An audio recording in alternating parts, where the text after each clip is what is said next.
Thank you for joining us this afternoon for our GATE Equity 201, Supporting What's Next for Students Who Aren't on Track to Graduate.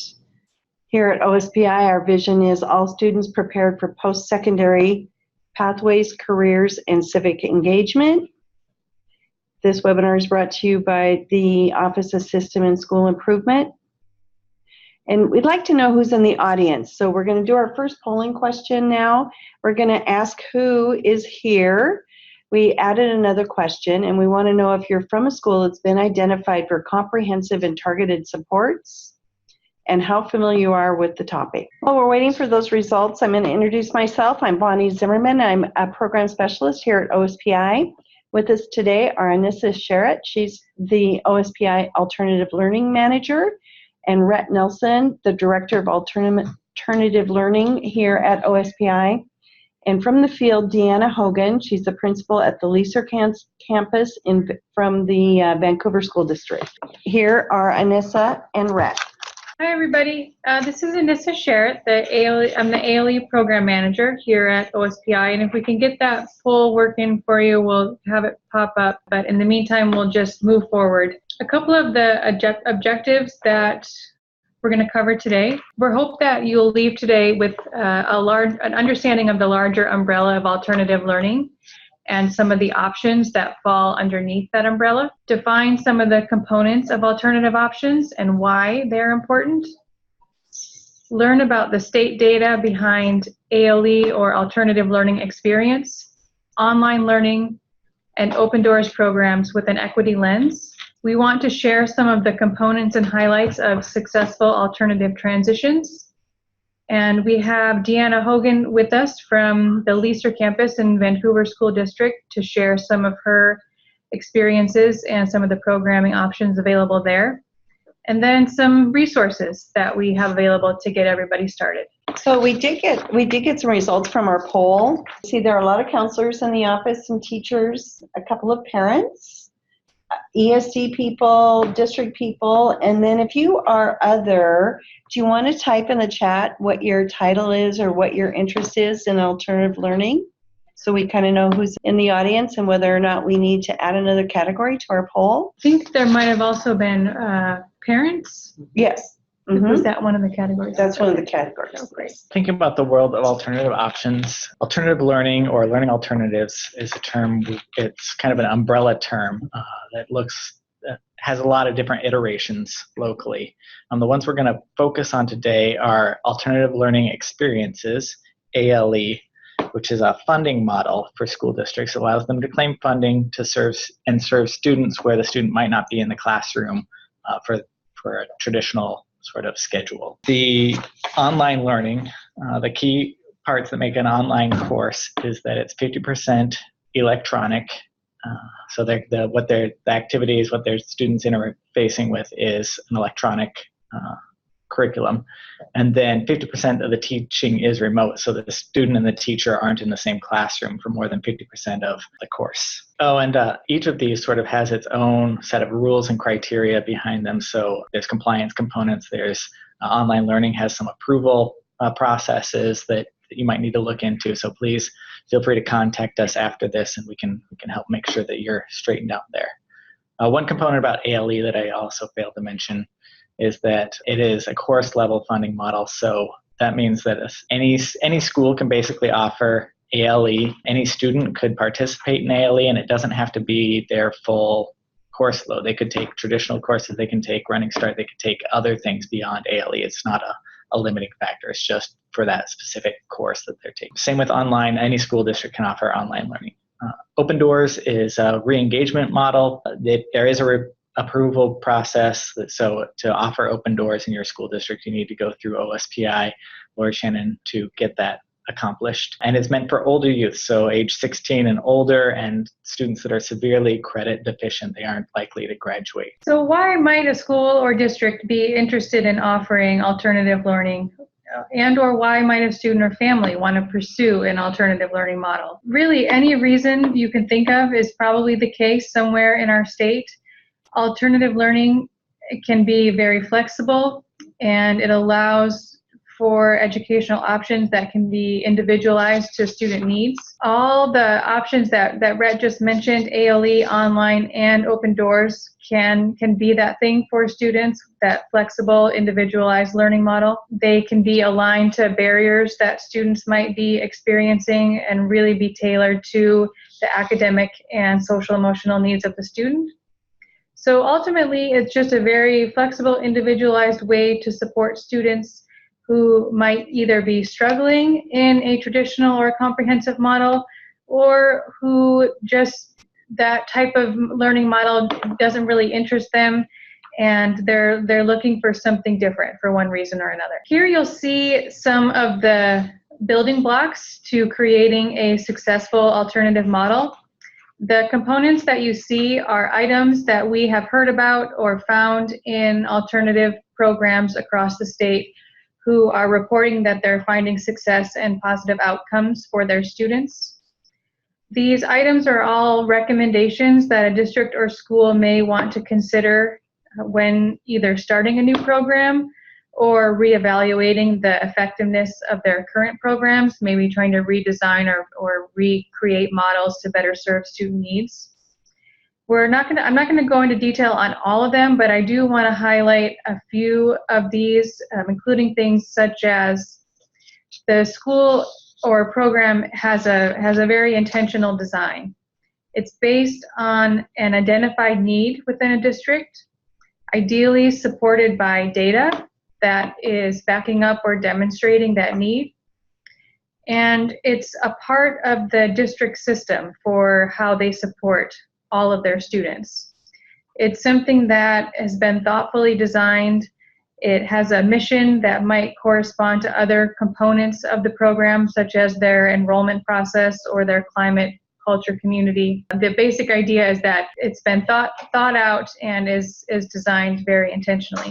Another kind of important component is that it involves a continuous cycle of improvement, meaning that progress towards the school or program's identified mission is regularly evaluated, and any challenges that happen to be identified through data are addressed with plans for improvement over time, rather than having new initiatives or adopting the newest, latest, and greatest thing every year.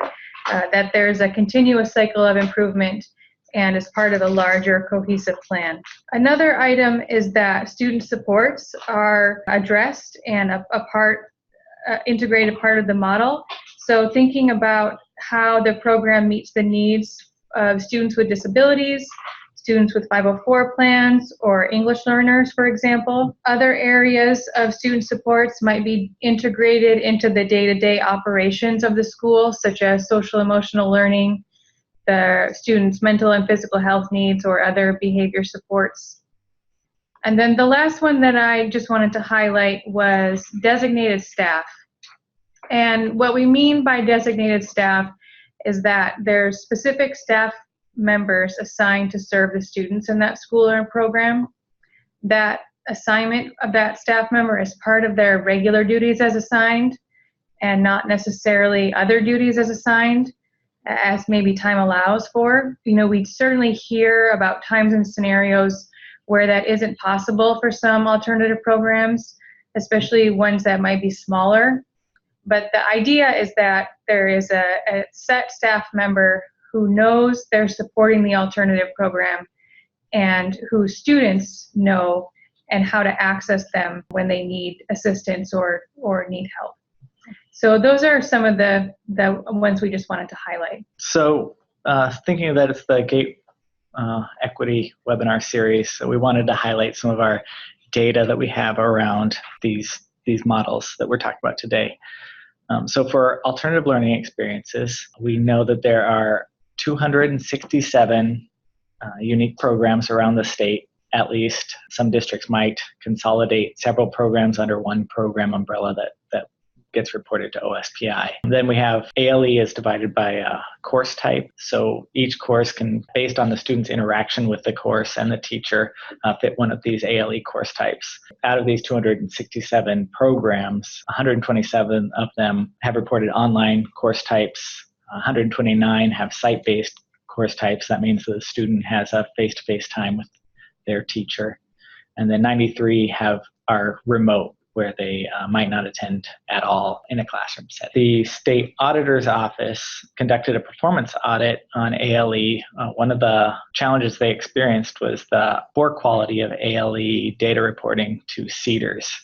So that's why we don't have very much data here, except for these components here, is that the CEDARS data that we currently have has not met a quality where we're confident in providing those numbers. If you're a district administrator, you might have gotten an email last week asking you to check on the data. We gave some resources out there on improving that data quality. But I'd like to reference the state auditor's office just because they've looked out there, they've identified the number of programs per district. That's what that little map shows there is some of that information. And they've also analyzed what strategies the programs believe they're doing that are meeting the needs of their students and what types of students they believe they're serving. Not necessarily quantitative data, but some qualitative data the state auditor's done around that.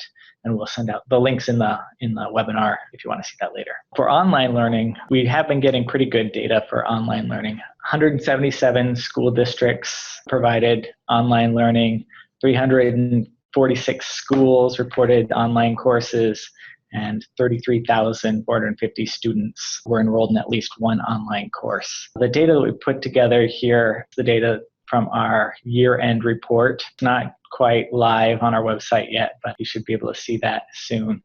We sort of took the approach of looking at by student group, what percentage of that student group is accessing online learning.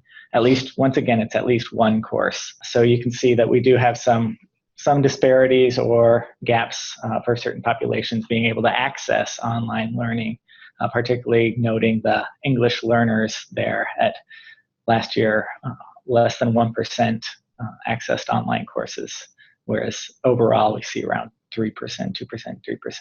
And then we have course success rate. So because this is high school level data, when districts report their grade history, we can see how well students are performing in online courses and break it out by demographic. And you can see that we do see some of the same disparities that we see in our traditional courses there too. Here's Open Doors data. The ERDC recently published its first report on Open Doors. 124 school districts are currently approved to participate in Open Doors. And last year, an average of 5,395 students were participating. And overall, over the course of the year, 10,300 students were enrolled. You can see that Open Doors data shows pretty solid disparity towards students with free and reduced that qualify for free and reduced lunch. Homeless definitely skewed a smaller proportion of white students and more students of color in Open Doors programs.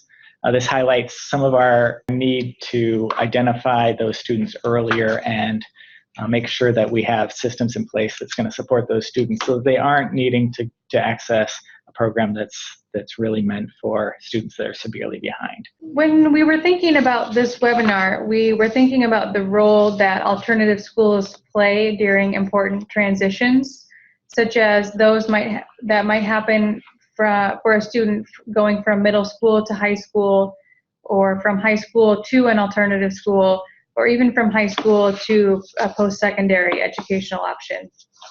And we often hear that a challenge for alternative schools is that they're designed within a district to be a reactive model that generally waits for students to fail first at a traditional school model before the student is able to get access to these alternatives. That may not be the case everywhere, but it's certainly something that we hear frequently.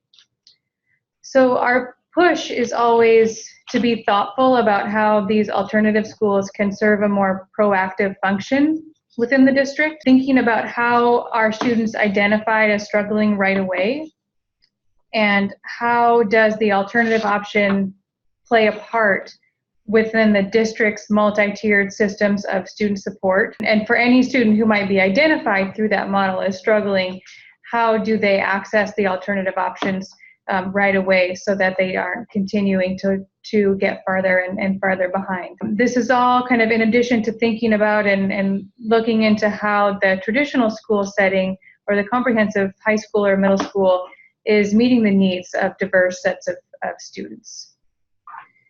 This proactive versus reactive model also aligns with the growth mindset, thinking that the opportunity at the alternative school or program isn't about students having failed at something, but it's more about offering a different way of learning that might better meet student needs or address the barriers that they are impacted by.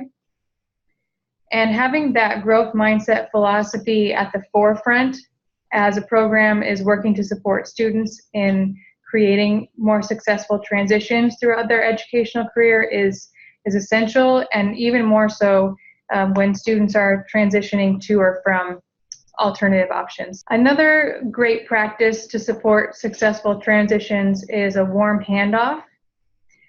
We want to encourage the continuity of support between different schools or programs that students might transition between, so that a student isn't necessarily sent off with a heap of paperwork or certain documentation to try and navigate enrollment processes or information gathering on their own, but that ideally there's someone the student is comfortable with who can help them navigate those steps and provide that warm handoff from one school setting to the next. This can be especially critical when working with students who might have experienced a lot of struggles in the past, who might not have a strong connection with an adult, or those who might have limited resources, because these transitions are certainly times where it can be easy for students to fall through the cracks and not make that successful transition from one school setting to another.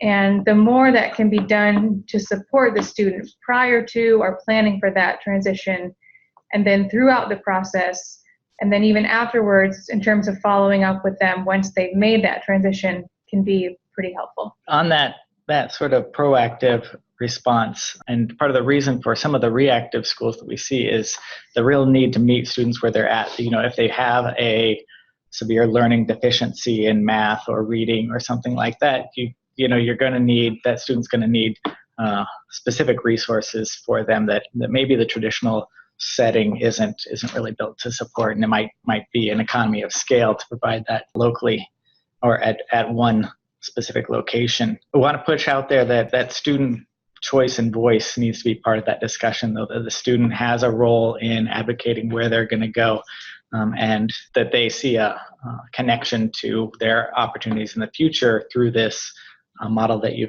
you're essentially sort of directing them toward. Thinking about that and the role of the high school and beyond plan, does the opportunities that school provides connect with what their plans and goals are in their future? That's one of the struggles that we see with these alternative schools as well, is that they're smaller. They have a much more limited opportunities that they can provide. They've got to pick and choose what opportunities they're going to provide to their students. They can't provide as many different options as probably the larger traditional schools. So think about that response versus a response that's going to be a proactive support, that they can see a different school that's going to meet their goals and is going to have those supports and resources that they're going to need to be successful in them. Another push that I'm trying to voice as much as possible is the district commitment to resources and supports for high needs students. Not all students cost the same.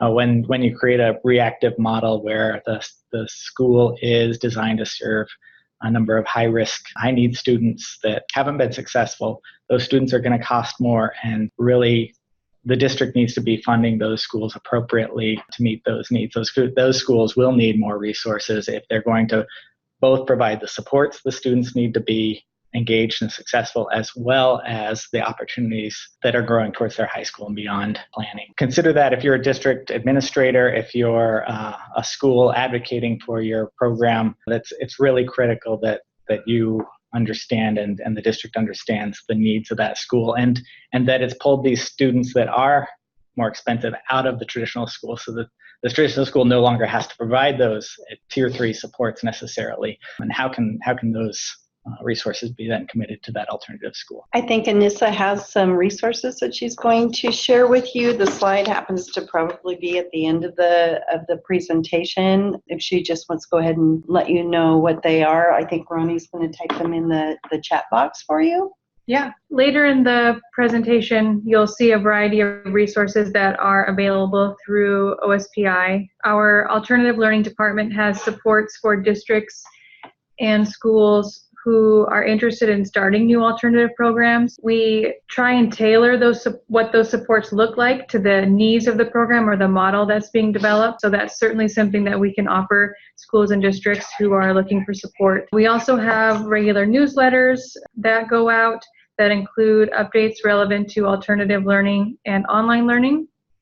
We have a compliance manager, and her name is Liz Quayle, and she supports programs by helping them make sure they're in compliance with all of the rules and laws. And she does so in a very supportive way that attempts to provide additional support above and beyond minimum compliance, but really tries to work with schools to think through the ways they're meeting those compliance requirements. We have websites for both alternative learning experience or ALE and online learning with a variety of resources and information relevant to both of those different models. Open Doors also has a website as well where you can find information on the approval process, how to get started, see lists of districts who've been approved to operate Open Doors, and some of the best practices that they're utilizing. So these are all resources that we have available, and we're happy to support districts and programs navigating through the process. We're at our second poll for the day. I'm going to see if it'll work here. So the question is, they're asking you to select the options you have available in your district. Online options, ALE, Open Doors, traditional alternative school, none, other, or you don't know. We'll wait a little bit, and if you have any questions, please type them in the Q&A box. And we have one question, but it's about clock hours. So for those of you that are wanting clock hours, the question is, do we need to send or email the scavenger hunt worksheet when we request clock hours? And the answer is yes. Send them to Ronnie Larson. She'll use that to verify that you completed the task. So now we have Deanna Hogan. She is the principal at Leaser campus with the Vancouver School District, and she's going to share what they offer and why, how their programs fit into their school district model, how our schools help struggling students with barriers to being on track, and how they identify students for enrollment in each of their options and for additional supports. Take it away, Deanna. Hello, yes, I'm Deanna Hogan. Good afternoon. I'm the principal of Leaser campus. This is I'm finishing off my third year. We're in Vancouver Public Schools, which is a school district of about 24,000. We serve approximately 750, depending on the time of year. And we are actually technically three schools within one building, but we have several programs. So just to give you a little insight as to what we do. First program that was open that's here at Leaser campus was our Home Connection program, which is a parent partnership. It serves currently grades K through 8. Partner with parents on the actual instruction. So students come in 2 days a week to receive core instruction from endorsed teachers in English, math, science, and social studies.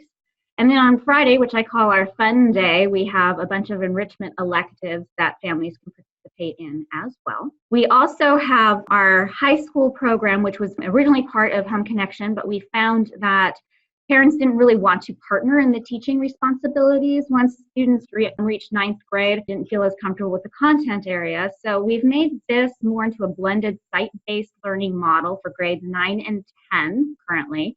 And those students come in 3 days a week to receive the instruction they need to earn high school credit. We also have our middle school program that we started this year, going to what Rhett was saying about being more proactive. We identified a need to intervene at the middle school level with families who weren't looking for parent partnership, but where kids were definitely having difficulties within a comprehensive middle school model.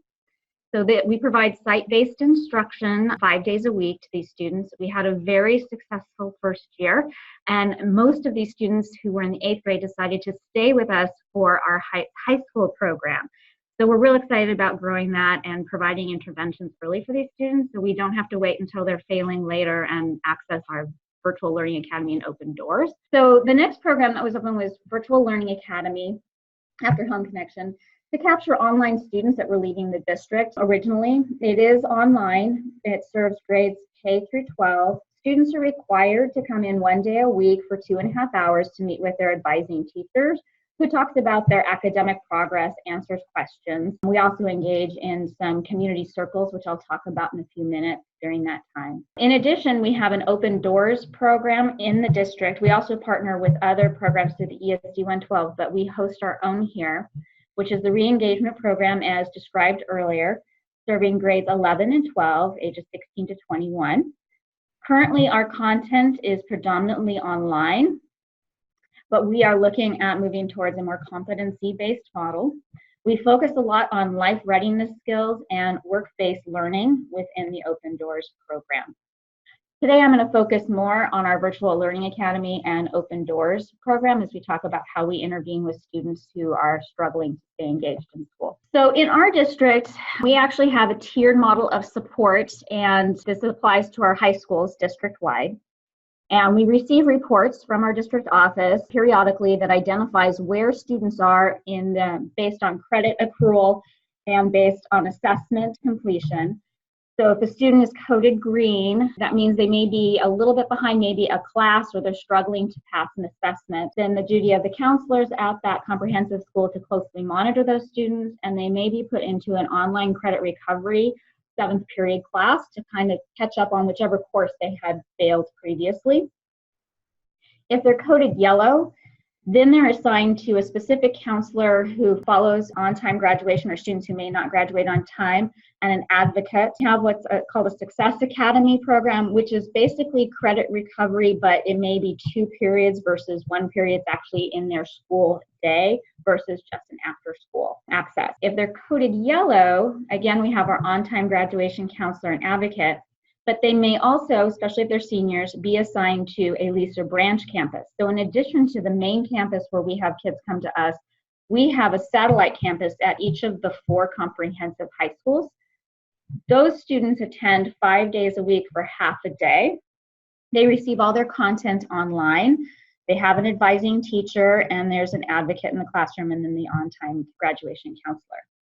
If they're in the red, that usually means they're significantly behind in credits, and they will be encouraged by the comprehensive high schools to enroll at our Leaser main campus at that time. When I came on board as principal, it was the 2016-2017 school year, and it's what I refer to as the year of the zombies. And that's because we had at the time very poor attendance. Again, we're requiring the students to come in once a week for 2.5 hours. Low engagement. We had a high withdrawal rate for lack of progress or attendance. And we had really low teacher self-efficacy at that time, which of course would impact those other outcomes as well. So we decided we had to do something about that. We went back and looked at our mission and our vision, and we said, yeah, our mission says that we understand students are unique, and it's our duty to promote the success of each of them by creating a personalized pathway, and that we were going to be committed to preparing students for college, career, and life ready. And we didn't feel that what we were doing at the time was necessarily aligned with that mission. So I developed my vision about empowering staff, parents, and students to create learning experiences and environments that prepare all students for their chosen future. And that empowerment became critical for me. You'll see a little picture there in the corner. That is our school therapy dog, Angel. Everybody loves her. She makes everybody smile, so I had to include her. So this was our plan. Through continuous improvement, which was to empower staff by listening to them and having us act together, we want to focus on the whole child. We have a saying here, Maslow's before Bloom's. We can't access academics until basic needs are met. That we would say asset focused to provide an equitable opportunity for all of our students. And collaboration was the way we were going to work moving forward. That we may have good ideas on our own, but to really tackle the work we need to do here to improve student outcomes, we needed to do it together. So around continuous improvement, we use pretty much the same data sources that other people use, but we really come at it from an action research model. So we looked at attendance data, our withdrawal and dropout data. We surveyed students, parents. We had focus groups for perception data. And then we looked at engagement data around time online with their courses, and then course completion and credit accrual rates. And we studied our problem, devised some plans, acted on them, and then we've just kept this cycle going year after year. And like I said, we're at the end of our third year cycle, and we're seeing some pretty good outcomes so far. So we also decided we needed to focus on the whole child. So we spent time our second year on social emotional learning competencies and how we were going to address those within our structure. We had decided we were going to implement what we call community time, which is a minimum of 30 minutes every time students are here, really working on developing these competencies. And so to support my staff with that, we contracted with a group called You Are Awesome, who have a framework. It's not a curriculum, but they provide a framework in which we can address those competencies. And then a couple of my teachers have really taken off with and shared their expertise with other staff members, the restorative and community circle model, which is very powerful in supporting student needs and building a sense of community.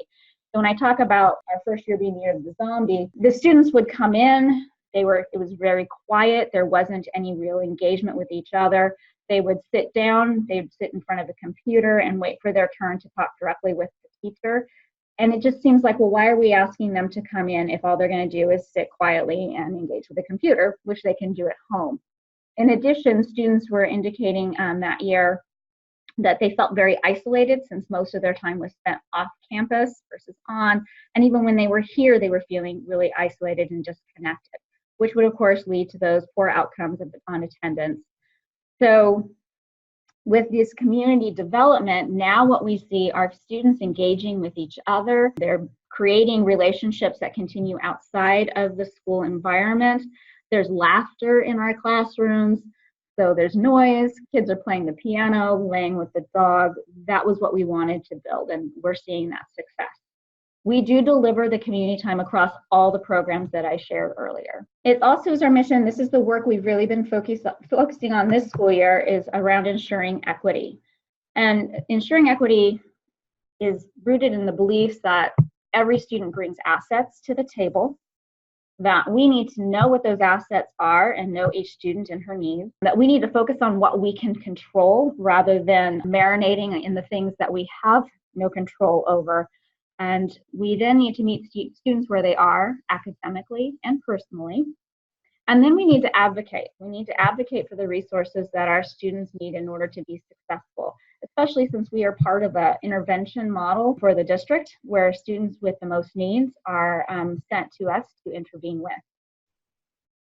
So actions we have taken to, and we're still working with this, but actions we have taken over the course of the last year is we survey all students when they come in for registration to identify what some of those needs may be.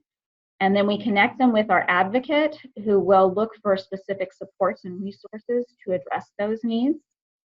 Within Open Doors specifically, but it's true also in VLA, we create an academic plan that is personalized to their goals and plans for after high school.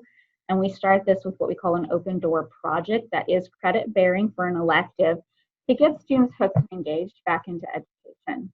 We also have a multi-tier system of support. We have a group that meets twice a month.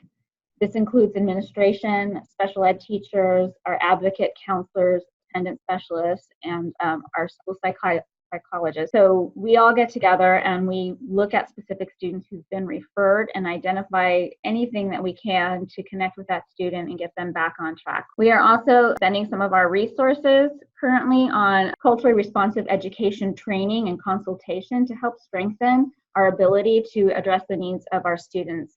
As you saw in the slide Rhett shared earlier on the open doors demographic, just as failure rates are disproportionate and discipline rates are disproportionate, we have a disproportionate number of students accessing our intervention programs of open doors as well as DLA because they're not being successful. So we see that we have more students of color. We have a lot of special ed students who are coming to us if we can meet their needs. And we see a lot of our students are in foster care or considered homeless. So they have a lot of needs that get in the way of them accessing their academics. So we start with Maslow's and then we work with Bloom. And collaboration is how we do business here at LESER. So the first thing I did was to create a collaborative environment and structure, which includes the time to do that and the resources to do that. I can't solve all of these things on my own, so I have to have a team behind me and with me, who's going to make sure that we can not only identify the problems, but address the problems. And I'm very proud of the team I have here. They have a passion for students and they do the collaborative work to make sure that we address those needs. We also collaborate with our local community college and their transitions program. And this is still in its infancy, but we have great hopes for it. So the transition program provides support for students who want to access college courses or training, but may struggle academically. And so within that transition program, they have specific counselors that work with those students and case managers. They have tutoring programs. And so it's all within one center. And then they take courses through that. And that is a nice handoff gently into that college environment, and then they take them from there into the courses they need to meet their future goals. Something exciting this year that came out of a collaborative effort between our career specialists, our school counselors, and our advocate is our Future Friday workforce skills support. Students are invited to come to workshops on Fridays.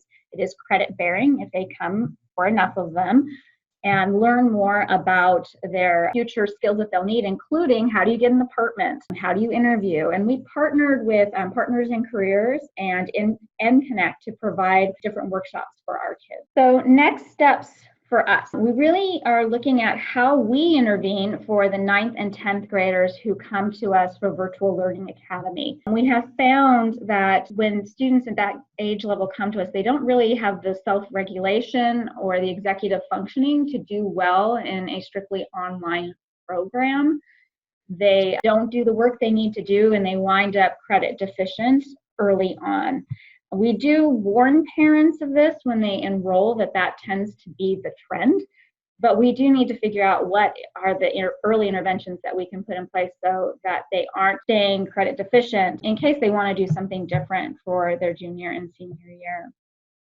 We also want to increase project and competency-based credit opportunities with our open door students, and find other alternatives besides just the online platform for them to earn the credits they need to graduate. And we continue to improve transition planning for all of our students. Right now, we've really got that more in our open doors program, but I want to see that within our Virtual Learning Academy as well, so that they all have a plan and don't have the plan just at the end, but at the beginning, so we know what we need to do to help them actually reach that goal. So I was asked to include something around advice on anybody who might just be getting started in this work.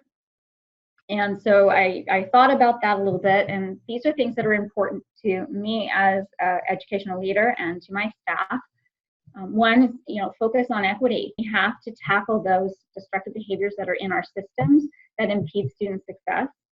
And we need to make sure that we're meeting all those students where they are and really know them and give them all an opportunity. When we have in our mission statements, each and all, we really need to mean that and do the hard work necessary to address that. Engaging and empowering staff is critical. You can't do this really hard work if teachers feel like what they're doing isn't effective or meaningful. They have to have that belief in their ability to make a difference in order to make a difference. And so that work in engaging and empowering staff is very important if you're planning on moving this kind of work forward. Lead and embrace change, no matter where you sit in your organization. I saw there were a lot of counselors out there. Leading is critical around this work, and being able to embrace that change that is necessary to address equity and the empowerment of staff. So to improve outcomes, we have to lead with a culture of change. And then one of the things that's been very powerful for us is visiting other programs and talking to people who have programs. That way we can kind of share, get new inspiration. That's how we were coming around with the competency base. We went and visited another school district, something that Stephen Johnson calls liquid networks. We can kind of build a stronger program if we are aware of what's going on out there, things we hadn't thought of before. Thank you, Deanna. We do have a question. One of our participants is wondering if it's possible to get a copy of the registration student needs survey. Is that something you can share? Absolutely. Should anybody interested in that email you directly, Deanna, or is that something that you would like us to provide on a larger scale? Do you have a preference? People are very welcome to email me. I will put my information in the chat box. Is that appropriate? That would be perfect. If there are other questions, please type them in the Q&A. We have another poll that we're going to launch right now. If you don't mind, this is our evaluation. If you want to answer these questions, that'll help us prepare for our other upcoming webinars. And we are done for this school year. We will have more webinars beginning August 8th. If you would like to help guide us, we have a webinar improvement survey. The link will be in the chat. We'd really appreciate it if you would take that survey. That'll help us with next year. There's the evaluation. If you want to get some personalized assistance, we do have what we call the green button. It's a technical assistance button on our website. You can click it, give us your information, give us a little bit of information about what it is you want to know, and we will make sure that a live person gets back to you with an answer or with at least some information that will help you resolve whatever it is that your question is about. Here is some contact information. Again, I'm Bonnie Zimmerman and I'm a program specialist. You can email me. Here's Anissa's email address, Rhett's email address. They are here to help you and a really good resource for you. We like to give credit for all the artwork on our webinars, and so we use the Creative Commons. And here are some discussion questions for those of you that are still with us while we stick around for a little bit and answer some questions. If you want to type in the chat, that would be great. What are the big ideas you got from today? What are your next leadership moves? What did you value in the presentation, and what questions do you still have? It looks like there was one other question that came in for Deanna. Deanna, if you're still with us, wondering if you use exit surveys for your students in Open Doors? Yes, we do. We survey all of our students when they are leaving us, if we can catch them. But definitely the ones who finish program, we do an exit survey. Thank you. If anyone's interested in talking with Deanna a little bit more about that, I'm sure, Deanna, are you open to people contacting you with the email that you provided? Oh, absolutely. Great. Thank you. We've got another question from Jana that says, what specific guidance does OSPI offer to school districts, and how does follow-up work? So the guidance would depend on what a district is looking at starting, depending on, and I hope I'm interpreting your question correctly, but if a school or district is trying to get an alternative learning experience model started, then we have guidance and support for districts aligned to what that model looks like, what the requirements are, what considerations a school might want to think through. And a lot of those resources are available on our website and can also be personalized. The same is true for Open Doors and online learning. OSPI provides those supports for districts looking into what that might entail and how to get that started. But ultimately, yes, we don't do any sort of large-scale communication to see if districts are interested in starting these models to then provide them with that support and guidance. All the basic guidance and rules and laws to support is available on our website. And if a district is interested in utilizing us as supports, then they're welcome to reach out to us, and we tailor those supports to the needs of the district. So Anissa, one of the second half of that question is, so the district has to initiate in the first place, is that correct? Yeah, so like I said, we don't necessarily contact districts directly to ask them if they're interested in starting these types of programs. All of the basic information is available on our website, and if a district is interested in starting a program, then they're welcome to reach out to us, and we provide supports as needed. Operating any of these particular kinds of alternative options is not a requirement for a district.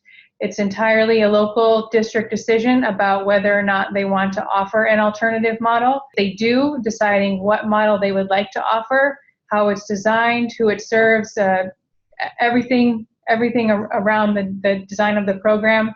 The only thing that is required is compliance with any relevant statutes and rules around the particular model.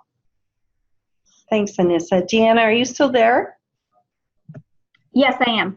Okay, so one of our listeners says that they've discussed something similar to what Future Friday sounds like, and they're wondering if they would be able to get in touch with you to discuss how it really works and the ability to give credit for that, how to set it up. Is that a possibility?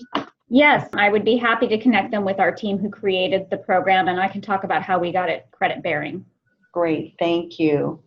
We have a couple more questions here. What does your workplace learning in Open Doors look like? And do you follow the same hour requirements of ALE? That's for you, Deanna. Yeah, I want to make sure I understand the question.